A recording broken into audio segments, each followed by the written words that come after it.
Good evening, everyone. We're going to go ahead and get started. My name is Laura Plonsky. I'm an adult services librarian here at Avon Lake Public Library, and I would welcome you to Discover Your Past, our virtual genealogy speaker series. Tonight we have a guest. We have are welcoming for the first time. Her name is Kate Penney Howard, and she is going to be talking about solving maternal surname mysteries with DNA. DNA has become very popular and very useful in genealogy research, and we're excited to have her and hear her presentation. So Kate, thank you very much for joining us this evening, and we look forward to what you have to say. Take it away. Good evening. I'm so glad to see all of these different groups and locations in the chat. Um, my email address is on your handout, but I will also drop it in the chat as well. Just a second.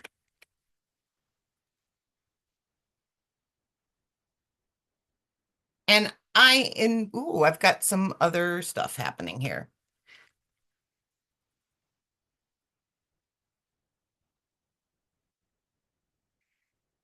So I'm in Fort Wayne, Indiana, and I have been a genetic genealogist since about 2017. And I've been speaking at genealogical conferences and to libraries and things like that since about 2023.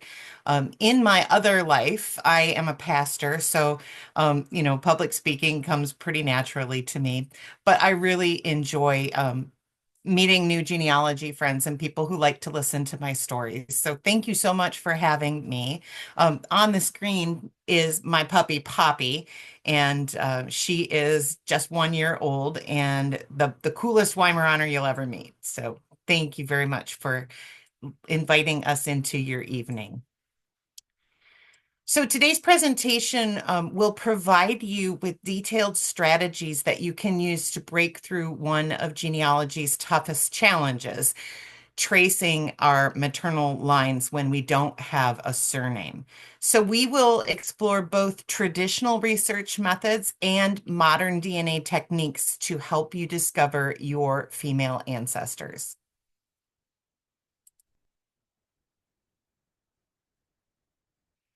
A genealogical brick wall occurs when researchers hit a point where they cannot make further progress in tracing their family history.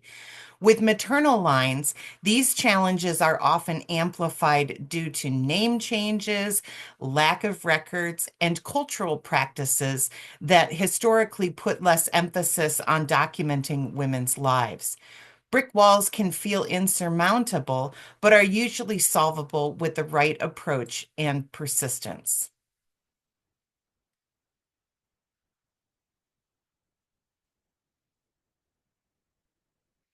Women historically left fewer public records than men, and marriage usually meant a name change, making tracking across records even more difficult. Women were less likely to own property or hold public office or have documented occupations.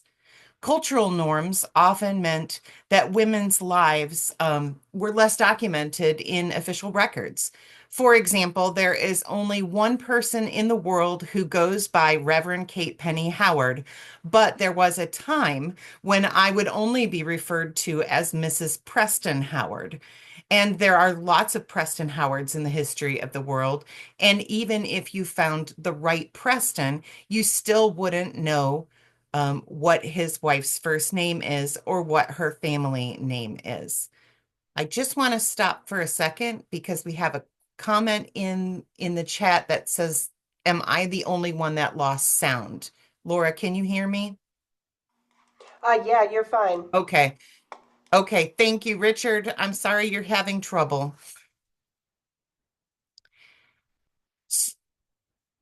So understanding the specific type of brick wall that you're facing helps to determine research strategies.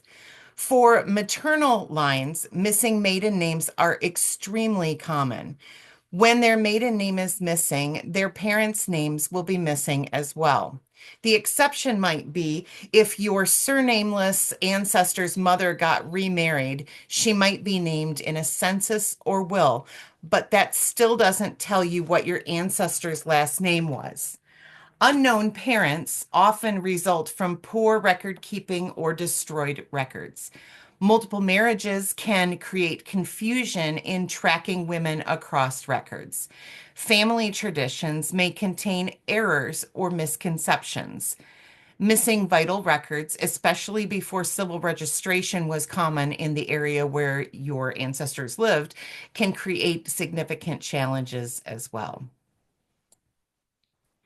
So, when you start your project, thoroughly review everything that you already have.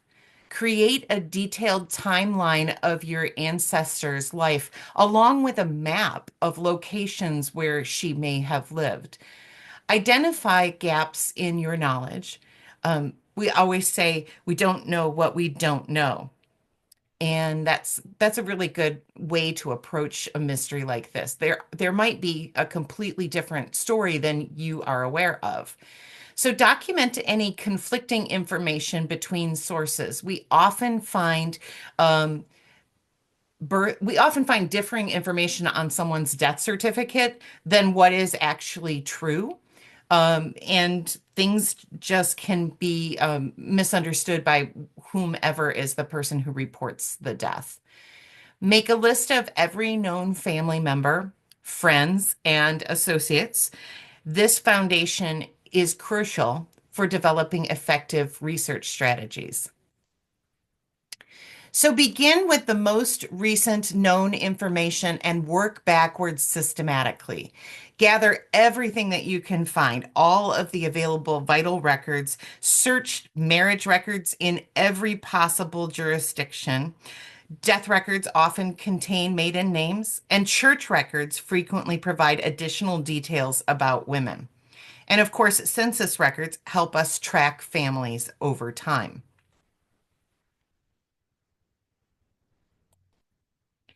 When you are analyzing documents, read them completely rather than focusing only on your ancestor. Note every name that's mentioned and pay special attention to witnesses and informants who may be family members. Study neighbors who might be relatives and look for patterns in naming conventions, locations, and associations. Elizabeth Schoen Mills is the inventor of the fan club, and this principle is crucial for maternal research. Study your ancestors' entire social network. Family includes extended relatives and in-laws. Associates encompass friends, business connections, and church members. Neighbors often relocated together and often intermarried. And this network analysis can reveal maiden names and family relationships. So, building a complete understanding of the family and friends and associates is essential. Identify and research all siblings, not just your direct line. Study children's records thoroughly as they may contain maternal family information. Research in-laws extensively. Track extended family through multiple generations and document complete family groups, even if they are not directly related. You will never know when you're going to discover that people who shared a backyard, like their backyards butted up to each other, are actually very closely related. It's always a big surprise when you figure it out how many connections these people have together. Understanding locations is absolutely critical. Um, I have an ancestor who was married, or who was, sorry, born in Virginia, and he was married in Virginia, but the place where he was married is actually in West Virginia now. So if I go to a state archive and look for him in Virginia, I may not find him in West Virginia. So that's just something to understand. A lot of counties start out large, and then You might break a county into two or three counties, or you may annex a part of one county to another county. So, understanding how your area changes over time is really important as you are searching. Learn local history to understand community dynamics. There may be something that happened in your local area that caused people to move, or there may have been a religious revival that caused people to, to get married or change things. You never know what you don't know until you find it. So again, study the entire community rather than just the one that you're interested in. And try to figure out if they were involved with a religious community because often there is a wealth of information that you can use to learn more about your ancestors. So, women sometimes appear in tax records as widows. Land records might show dower rights. Court records can reveal family disputes and inheritances. Newspapers often covered women's social activities. And social columns might give you a hint to a maiden name. For example, Mrs. Burton Hawley was visited by her brother, John Knapp. If they're full siblings, then that is very likely the name that you're looking for, Knapp. And city directories sometimes listed widows or working women. So you should evaluate the sources that you have, make sure they are reliable, classify information as primary or secondary, and then correlate evidence from multiple sources together so that you can build solid proof arguments. If you are researching before 1860, it's harder. You'll have to have different strategies because, for example, women were just a tick on censuses. So you have to rely upon other documents for the hopes of a name. And international research can also present unique challenges. Different cultures have different naming patterns, and record availability varies by country. Cultural practices affect women's documentation, and language barriers can require that we have to find somebody who can speak that language for us. Court records, like probate records, can reveal family relationships. Wills may name daughters with married names, and estate inventories are wonderful and can show family connections as well as trace the provenance of a, you know, an heirloom that's been passed down. And administration papers can also show relatives as well as heirs on distribution records. So again, we talked about newspapers a little bit. Obituaries often name family members, and legal notices may contain maiden names too. So marriage announcements, and if you can find an article about a family reunion, you can often find a lot of help there. So we really find success when we integrate traditional genealogical research with DNA research. You can use DNA evidence to validate genealogical theories. For example, if you have a hypothesis that someone descends from a particular family, but you're not sure, you can use DNA to prove or disprove your hypothesis. You can combine your genealogical evidence with your genetic evidence to break through brick walls, and I will walk you through that in a few minutes. Um, and again, you can use DNA as part of your genealogical proof standard.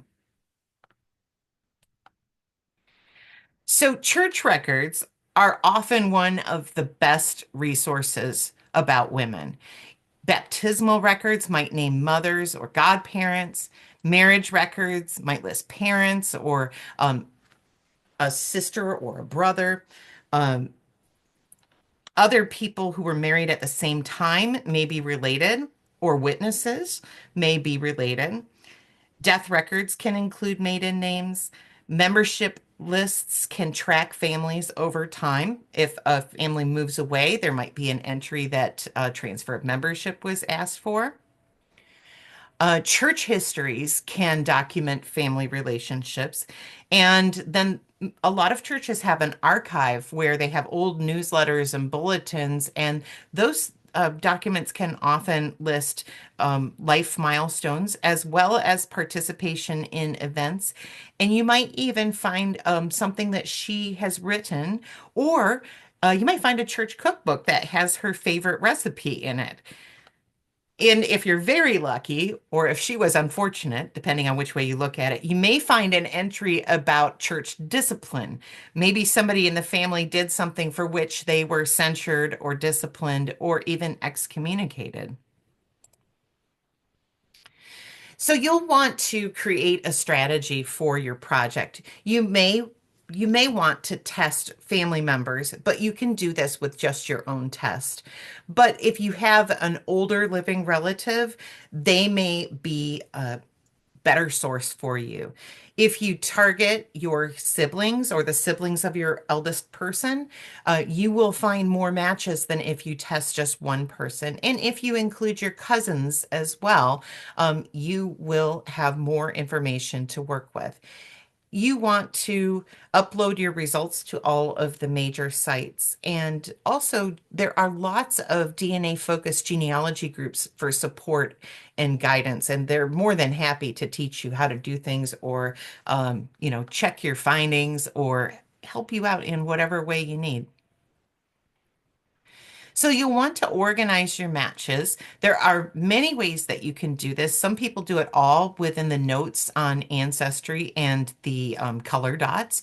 Other people have spreadsheets where they aggregate all of their matches from all the different platforms together. But you'll want to organize your DNA matches into groups based on shared ancestors and work to identify common ancestors through traditional research.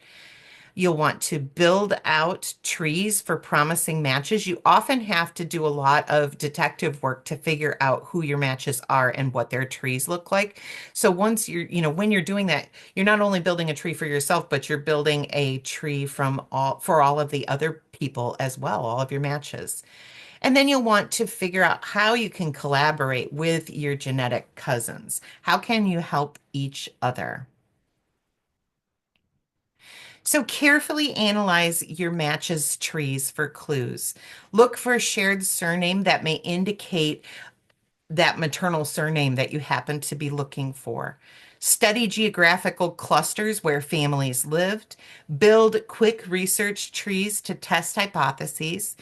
Note patterns in naming and migration, and validate potential connections through traditional research. A technique that we often employ in genetic genealogy is building floating trees. And this is done by, for example, on Ancestry, by adding a person to your tree in whatever spot is available. It doesn't matter because you're going to, as soon as you add them, you're going to disconnect them. You go to the relationship toggle and you edit the relationship with the person and you remove them from every person that they're connected to. So if you add somebody as your sibling, you would remove them from, your mom and your dad. And then once you've removed them from everything, they are now floating in your database.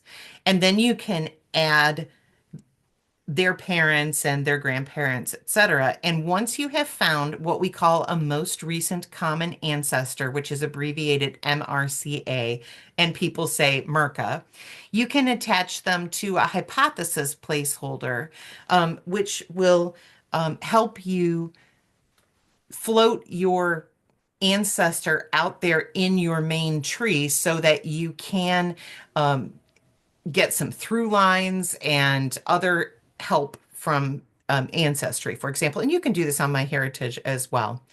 You can also do this in, a software, a tree building software. So you'll want to build your trees that reflect potential ancestor lines and add all of the matches that you can. So It's important to be able to build and follow a detailed research plan because otherwise you'll forget what you were doing when you were last there and you might not pick up where you should. You'll also want to create some hypotheses and then test them. So, like I said, you can organize your matches using a spreadsheet. You can use color coding on Ancestry. Of course, this is called the leads method. And oh, I was asked to repeat something. I think we'll probably go over everything, but if you can let me know, especially what it was that you were interested in, I would be happy to go over that again. So the leads method is used to identify ancestral clusters of matches, and then you color code them. And it's quite easy to do. It is probably on your handout, and if it's not, if you just search leads method, LEEDS, it will come up. And Dana has wonderful videos on YouTube also that explain how to do the leads method. So I'm going to share a case study with you. Who were Hannah's parents? This is one of my ancestors, and I did not know who her parents were, and I did not know what her maiden name was. Oh, how to edit relationships by toggling on a floating tree. Yes. So when you go to any person's profile page that is in your tree, there is a place where you can edit their information or you can also edit relationships. So if you go into the edit relationships feature and remove all relationships with that person to anybody else in the tree, then that person is then technically floating in your tree because they're not connected to anybody. So then you can build in there and then hopefully you can figure out how that person is related to another match and then you have a most recent common ancestor that you can put then in your tree in a placeholder. So I'm going to show you Hannah's case. This is what my tree looked like before I began incorporating DNA match information. Burton Hawley is my great grandfather. He was born and died in my family's hometown of Davison, Michigan. He's actually my great great grandfather. Born in Davison, Michigan, just outside of Flint in Genesee County.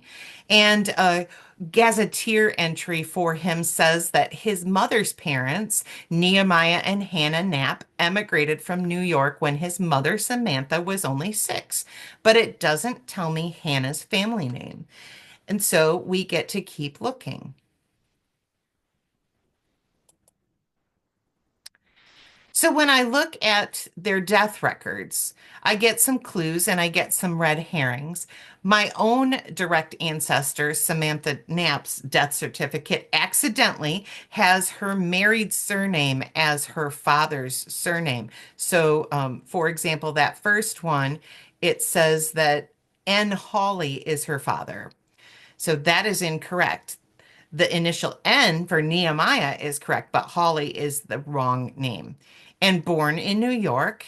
And that also gives mother's last name as Hannah Knowlton, Nolton.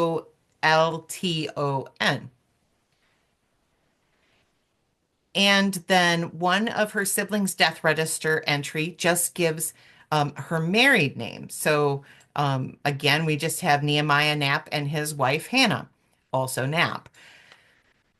But one very kindly typed death certificate gives the parents as Nemia Knapp, which is, or Nehemiah, um, born in New York, and Hannah Knowlton, spelled with a Knowlton, born in New York.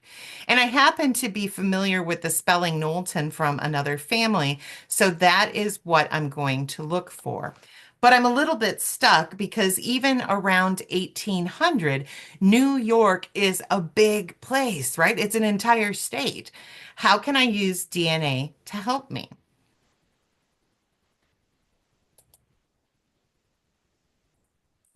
So, one of the first things that we learn when we're doing genetic genealogy is what I mentioned earlier, the leads method.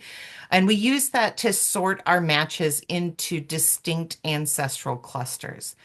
For the research that I do to discover ancestors through a brick wall, we don't use exactly the same method as Dana explains, which identifies grandparents and great grandparents. So I have to modify her method in order to look for a brick wall beyond a great grandparent. But the good news is if you know how to do the leads method, which is very simple and you can learn it in about 5 minutes, if you know how to do it, you already know how to apply it to find your brick wall ancestors. Every genetic genealogist is going to have a different way to describe the steps that you use to break down a brick wall. I'm going to call mine the Tarzan technique. When you are trying to break down a brick wall, you want to identify the matches who are closest to the mystery. They are going to be a homing beacon for you as you begin working with your very small matches. And here is the reason why we use the Tarzan technique. This match here is a pretty good link. 23 centimorgans. That's quite a small link. That is probably a fourth cousin or beyond.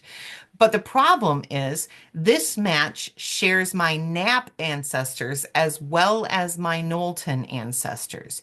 And I don't want any more DNA in the mix than I can get away with. So I want to use that Tarzan technique to swing up high out of the tree beyond the Knapp ancestors.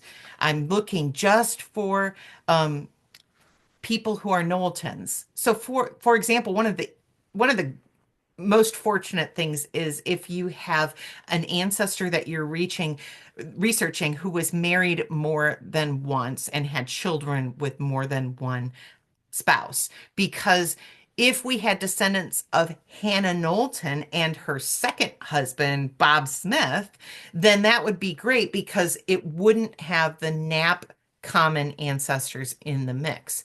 So I'm going to go and look at my other matches to see if I can find a cluster of people who are not related to the Knapps, but they are related to the Knowltons.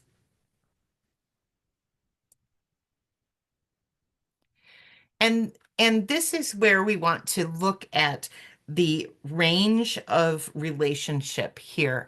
I'm looking for fifth great grandparents in this particular scenario. And so their descendants are going to be approximately fourth cousins. Sixth cousins share from 0 to 139 centimorgans, which is, and a centimorgan is the measurement that is used to show how much two individuals share DNA. Um, Sixth cousins share from 0 to 139 centimorgans, and with an average of about 35 centimorgans. I apologize. That is fourth cousins share that much. So all of your matches aren't going to be straight fourth cousins, right? Some might be third cousins twice removed, or a half cousin, or any combination of cousins and removals. But what we're certain of is that if I'm going to look for people who are related to this match, I'm going to have to go well below 200 centimorgans. If I'm looking for fourth cousins, then we're going to need to look at people who match us below 140 centimorgans.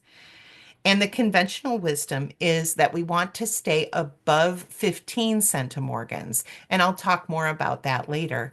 But for right now, we are looking for matches that are between 15 centimorgans and 140 centimorgans. And I do find a cluster of matches. I find several descending from two sons of Benjamin Knowlton.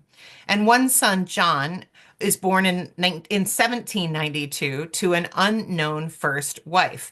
And another son is also named John, John R., and he is born in 1812 to Elizabeth Grant, who is the second wife. And these matches range in size from 20 to 50 centimorgans, which is a great place to start searching for the brick wall answer. So I'm going to go look at the family of Benjamin Knowlton and see if I can find Hannah. There, in the listing of the children of Benjamin and his second wife, Betsy Grant, I find a Hannah born in 1810.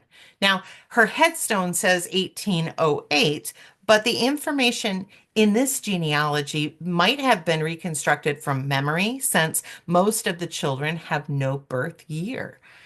The first thing I do is research this Hannah, who is born to Benjamin and Betsy Grant, because if she marries John Schmidt and moves to Utah, where she has 10 kids and dies, then I know that she can't be my Hannah who ended up in Genesee County, Michigan.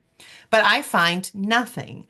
So it's possible that these two Hannahs, one born in 1808 and one born in 1810, could be the same person. So what I need to do now is see if I can find a DNA tie that matches only one of Elizabeth's parents, which should prove that Benjamin and Betsy Grant are my ancestors. And I do. I find some small matches between 10 to 15 centimorgans on one segment that descend from Elizabeth's father and mother. Now, a 15 centimorgan match on one segment is certainly pointing to a direct ancestor with 99% accuracy. But when you drop below 15 centimorgans, the probability also drops. A 10 centimorgan match on one segment is still 90% accurate. And given the circumstances that I am pushing the boundary of what genetic genealogy can do using autosomal DNA, I can go with those odds. I'm comfortable going with those odds that it's 90% possible. So that means that I have a whole new branch on my tree now. And if you take a good look at my tree, I've got two ancestors listed here with the first name of Hypothesis. And hopefully it's clear that that is not really his name. He is a placeholder for two other maternal surname projects that I'm working on. And in both of these cases, I've identified a possible grandparent set for my ancestor, but I've not been able to identify the parent yet. The problem with brick wall research is as soon as you bust through one brick wall, you find out that you've got at least two more waiting for you on the other side because it grows exponentially. So the family tree that I inherited had Harlow Hutchinson, born in 1808, and his wife, Lavisa, who was born in 1812 in New York. And we have no further information. So I was working on clusters for her ancestors and trying to figure out who her parents might have been. And one name that I kept seeing over and over again, which was a last name that I don't think I'd ever seen before, was Cheever, Cheever. And I was a bit obsessed about this particular research project, and I began to dream about it when I would go to sleep.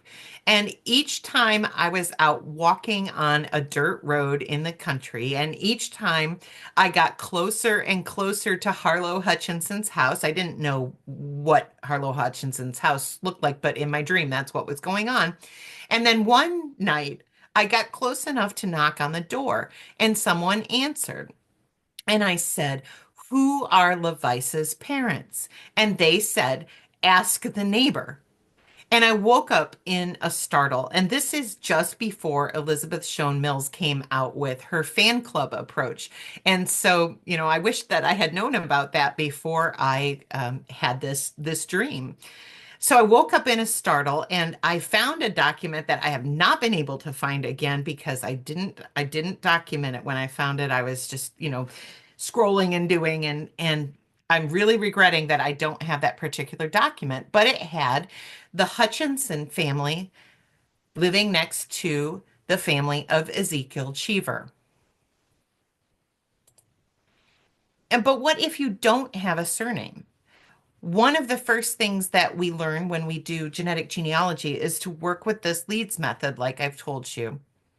And when I do that, I also look at trees to see if I can find some common names. Um, and when I isolate the matches that only seem to relate to Levisa, last name unknown, they point me to this ancestral couple, Ezekiel Cheever. And even though the matches are small, there are a lot of them. Some of them are too small to be used authoritatively, but others of them are as large as 50 centimorgans. This is what a distant ancestor's descendancy often looks like, where you are related to them by several different children. And this is very good news. Of course, we want to check each match to make sure that they are not related on other parts of this tree, but this is very hopeful.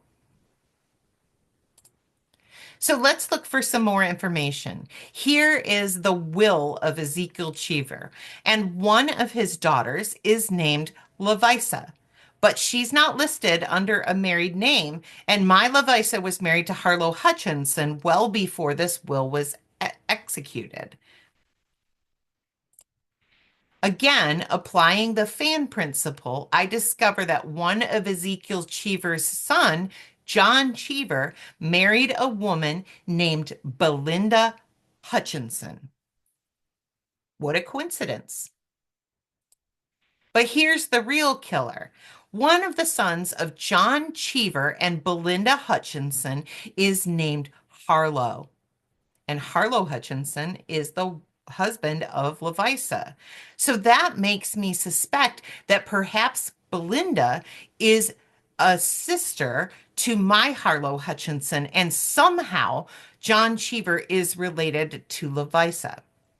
And I'm still working on it, and it's very frustrating. And I really would like to solve this particular case. I've been working on it for years. So we can fall into common mistakes.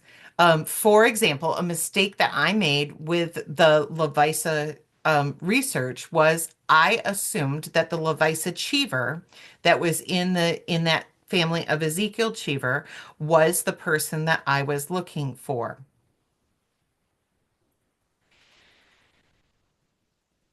Yes, so Kathy asks, did you add the DNA centimorgan to your tree below names on prior slide? Let's see.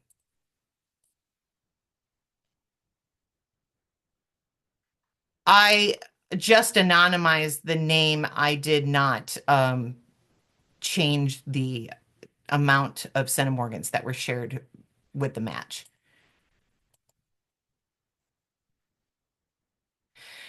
So I basically tried to puzzle piece smash Levisa, my Levisa into the family of Ezekiel Cheever as that person. And we can't do that because if we make a mistake and um, make an assumption about a relationship that isn't true, it will break our tree. We won't be able to use genetic genealogy in that tree anymore because it's not correct.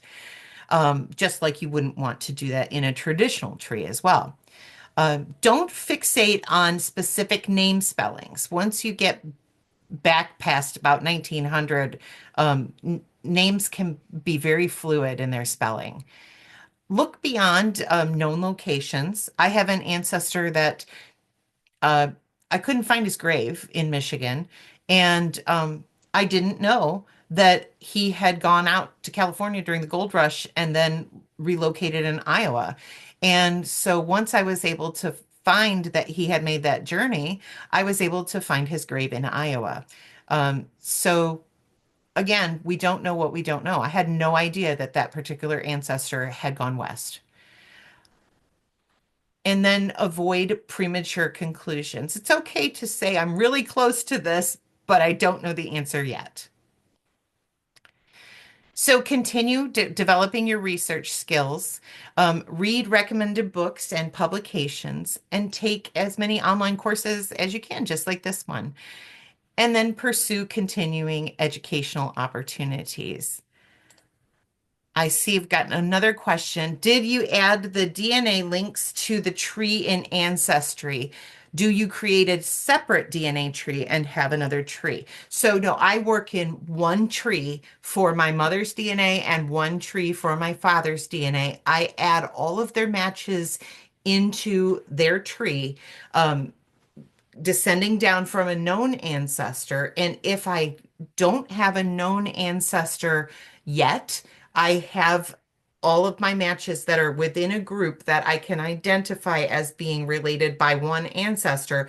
Then I have them in a floating tree and I work with that in the floating tree. So it's invisible when you go look at my tree. You can't navigate to it unless you know the name that you're searching for. I would love to open up for people to turn on their cameras and their microphones so we can have some quality time to talk about this. We can do that. Let's see. I think, isn't there a way they can put a like a put up the hand if Oh, there's yeah, a probably. question? Okay. We don't normally do this. You're the first speaker who's done this. Oh, okay. So let me figure this out. Um, let's see. They should be able to unmute themselves Okay. unless you've got them locked down. There we go. I Deb knows guess. how to do it. Okay. There we go. Go Okay. ahead and unmute. I guess just if you have a question. Oh, there we go. Yep. Okay. Yep. All right. Deb has a question. Actually, I don't. I just did a test for you guys. Oh, okay. If anybody would like to say something or ask a question, um, go ahead and put your hand up or just unmute and we'll try to be polite to each other.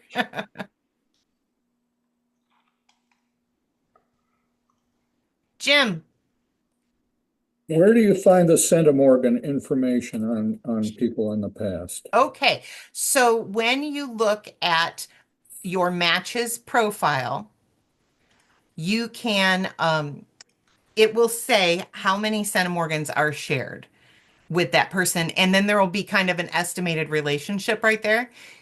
You can also click on the amount of shared centimorgan that it shows you, and it will give you a different number because Ancestry has an algorithm that weights your matches if Ancestry thinks that there is endogamy in your population. So you may have different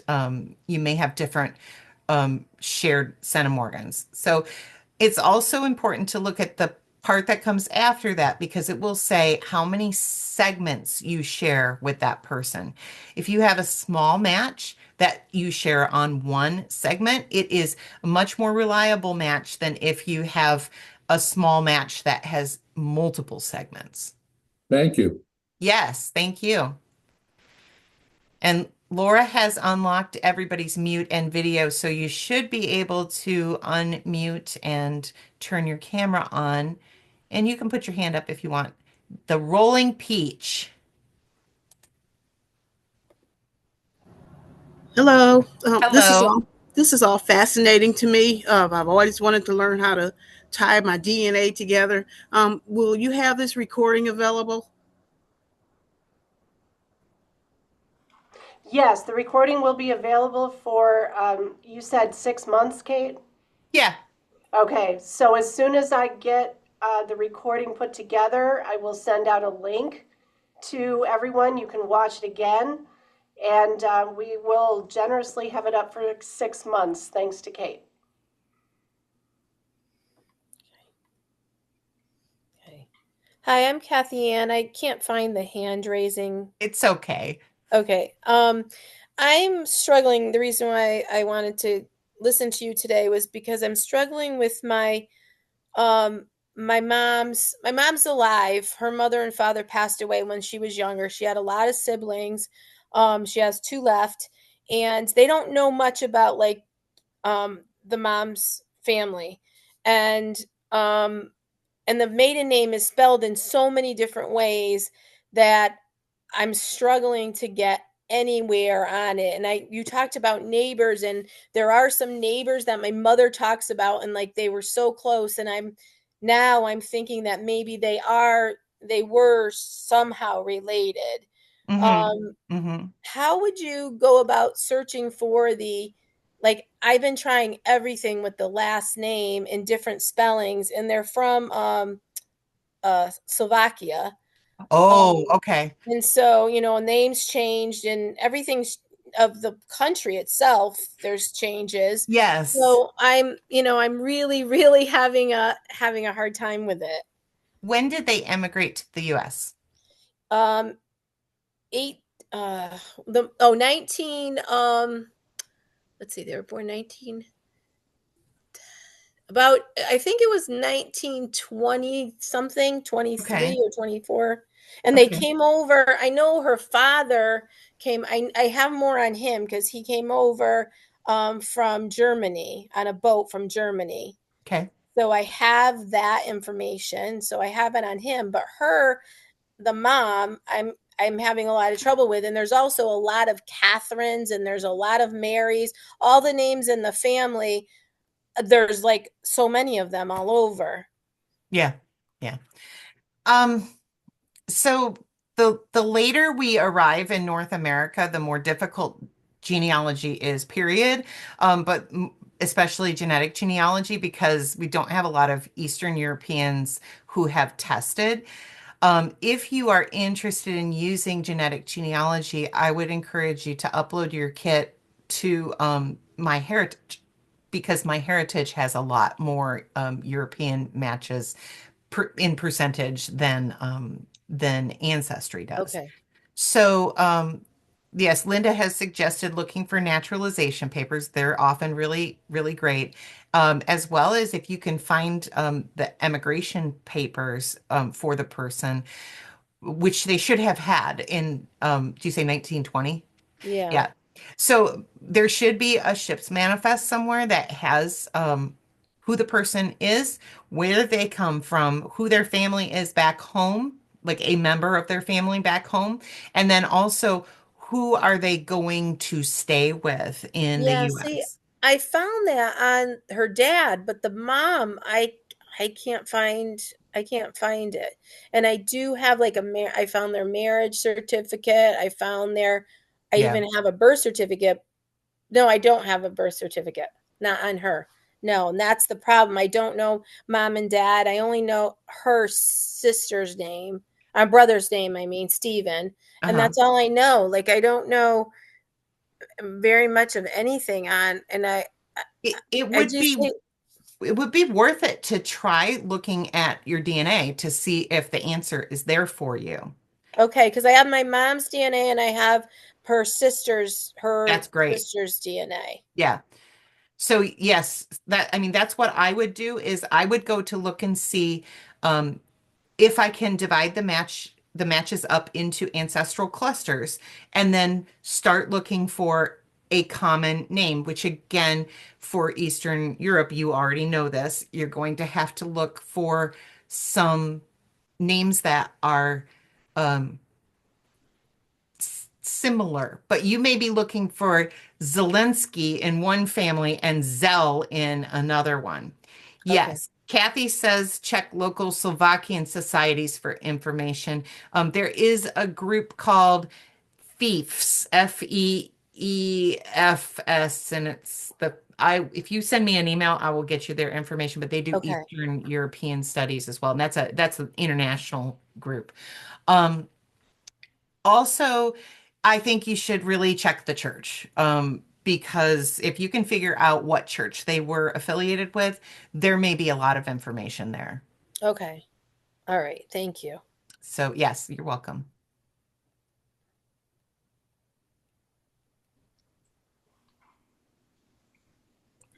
Ellen. Yes, when you were getting ready to try to break through your brick wall, you were saying you wanted to find, and I'm not sure I heard you properly, so I want to get some clarification. You said something about you want to find like one match that would connect with a certain person. Right. Could you So go over that? yes, so you are looking for a match who is an ancestral cousin. So we have descendant cousins. Mhm. So a descendant cousin to you is somebody who descends from the same child of an ancestor as you do. Okay. So they're going to be the closest matches to you. You then also have what they call lateral cousins. Lateral cousins descend from another child of the same ancestor as you do, right? Well, and they probably share two ancestors because you have a man and a woman together. So what you are looking for is what is called an ancestral cousin. So you've got, mom and dad here, and you want to find the ancestral cousins who match just dad's side or just mom's side or even further back, because that is how you identify the group of people that is just going to give you that one surname that you're looking for. Does that make sense?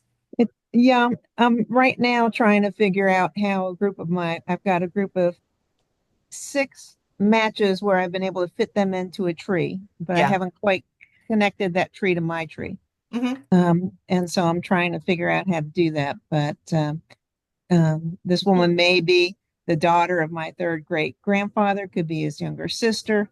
It's hard to say, but Yes. A couple of days ago, Blaine Bettinger put up a mystery cluster article on his blog, and this is what he's talking about. So if you go and look at that article, that may be the way that you receive information better than me explaining it. I so like to see pictures. Blaine Bettinger and a mystery cluster. Yep, it's just he just posted it on his blog like maybe 2 or 3 days ago. Okay, thank you very much. Yes, thank you. Esta, can you unmute yourself? There you go. Yes. Hi. I Hi. have a question. I was under the impression that if you have a match and they only have one shared segment with you, does that normally applies that you only share one of the spouses in that couple? Or can you have both that person be a You descendant from could the have husband and the wife, but you could only one have shared both. segment? You could have both. So that that so the shared segment is the ancestral code which is passed down. So that is if you have a shared segment with somebody and it is more than 15 centimorgans, it's 99% that you have either one or two shared ancestors. Okay. Does that make sense? It does. Yeah, I was just thinking that you would have to have two segments if it was for the husband and the wife, Oh, but you're saying it could be one. I see what your thought process is, and that's clever. Yes, but no, because you're descending from their child, if that makes Okay. sense. Okay. Yes. Thanks. Yes, that was very logical thinking. Um, Carrie. Yes, Oop, I just muted her. Oh no. Carrie, can you unmute yourself? I accidentally muted you. I'm so sorry. That was very rude of me. Oh no. I'm so sorry. Yeah, I'm trying to unmute her, but yeah, I think she'll have to do it herself. I'm sorry, Carrie. Oh no. It said ask to unmute, so I clicked it, and just as I was clicking, she unmuted herself, so I clicked it again. Oh, I've done that. I've done that to speakers. I'm think very she can. sorry, Carrie. I think she can press Alt A or hold the space bar. Thank you, Kathy. Well, while Carrie is figuring this out, does anybody else have something they'd like to share or ask?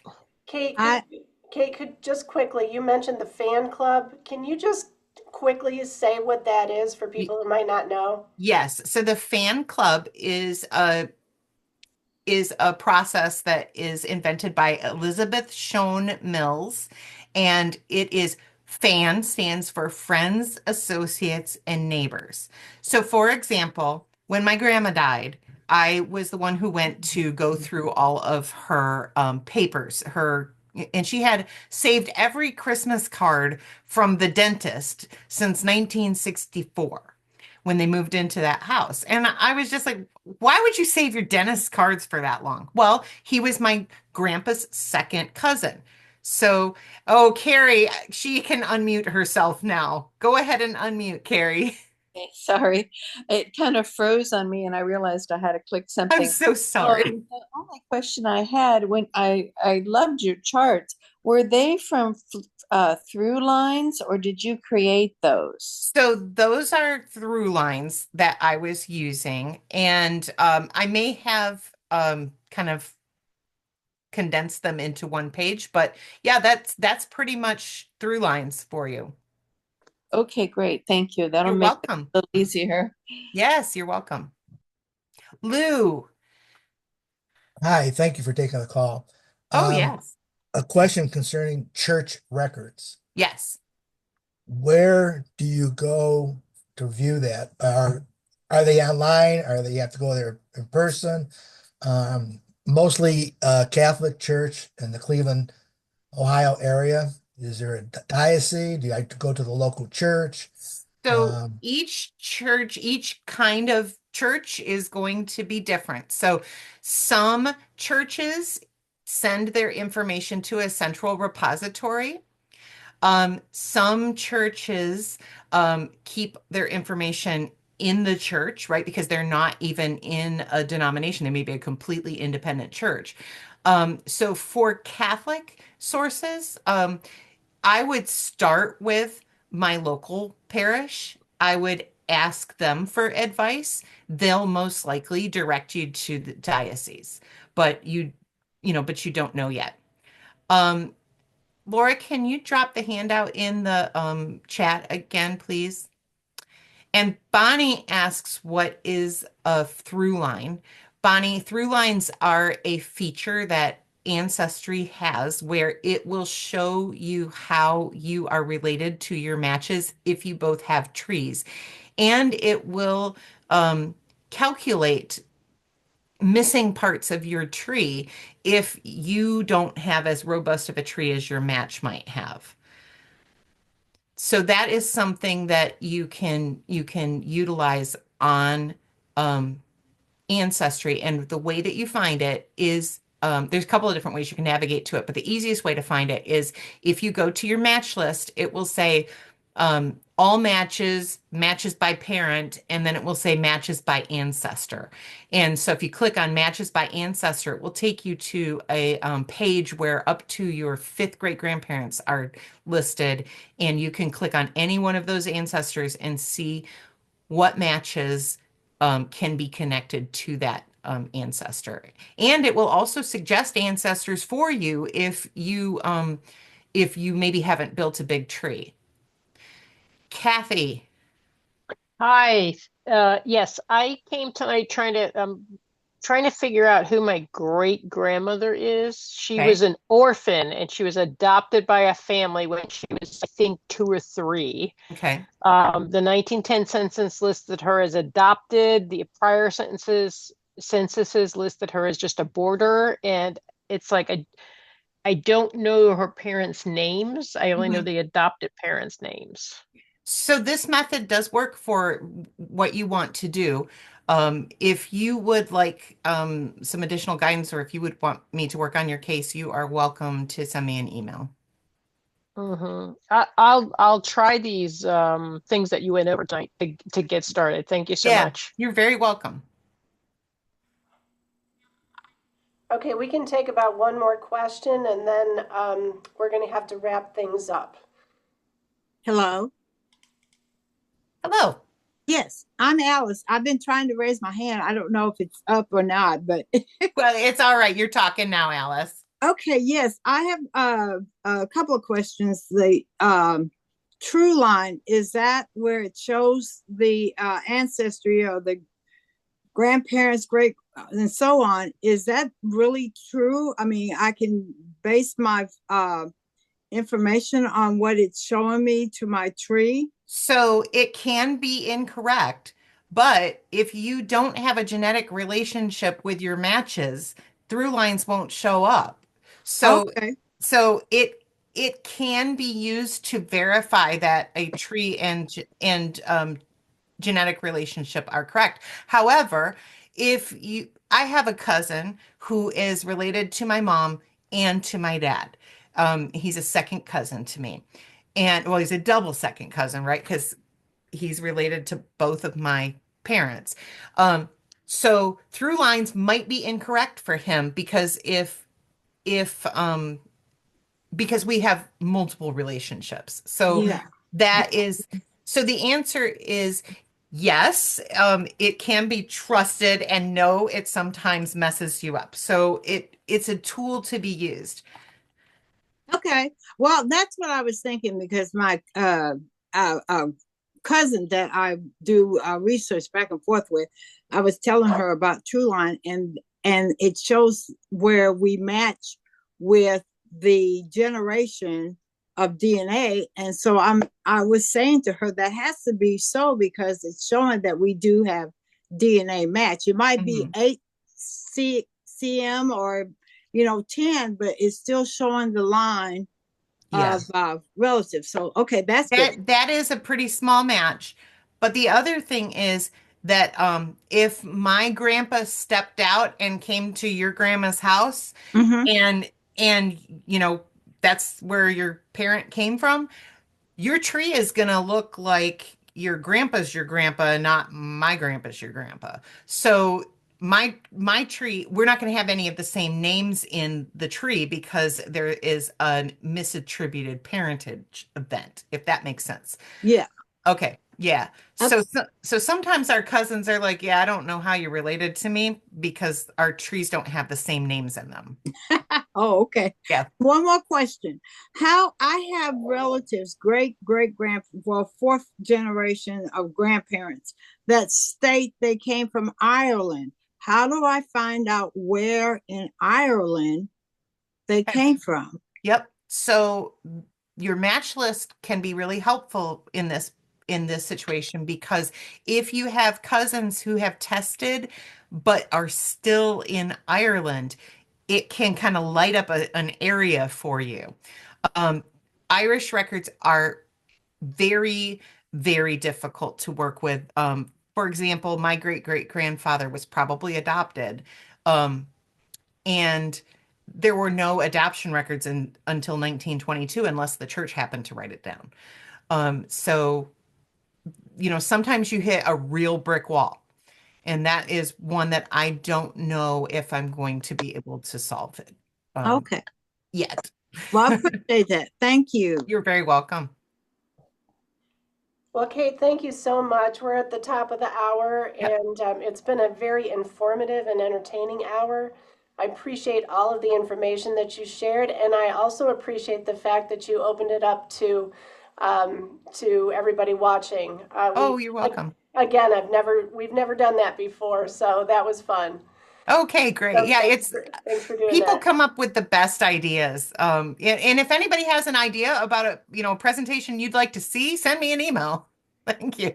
All right, great. Well, thank you so much for everybody for attending. This is going to be our last class until the fall. So please, I will be sending out an email letting you know what's coming up. But please watch on our website, alpl.org. And again, this is Avon Lake Library in Northeast Ohio near Cleveland. So thank you again so much and have a wonderful evening, everyone.